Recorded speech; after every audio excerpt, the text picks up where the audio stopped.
Bienvenue chez Tui, bonjour. Depuis ce matin, le téléphone de cette agence de voyage n'arrête pas de sonner. Au bout du fil, des clients inquiets qui doivent annuler leurs vacances prévues dans des zones passées au rouge ce week-end. 30% des réservations de cette agence sont annulées, ce qui rend le travail du personnel très compliqué.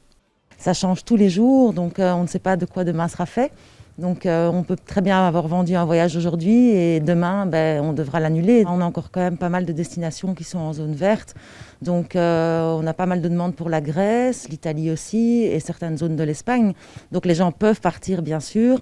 Et donc nous faisons vraiment attention par rapport aux zones rouges. Les réservations ne rentrent quasi plus. Pour cette cliente venue réserver un séjour à la côte, l'étranger n'était pas une option. En ce moment, en tout cas avec le coronavirus, on risque pas quand même.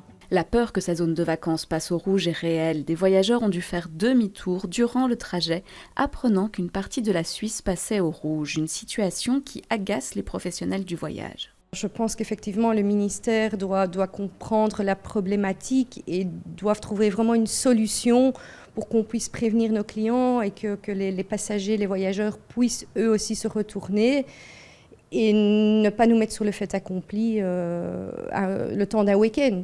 Je prends l'exemple de samedi où le Nord-Pas-de-Calais avait été mis en zone rouge. Le lendemain, hier, dimanche, c'était de nouveau en zone verte. C'est très problématique. À cause de la certitude, les agences rentrent peu de nouvelles réservations. La situation financière devient critique.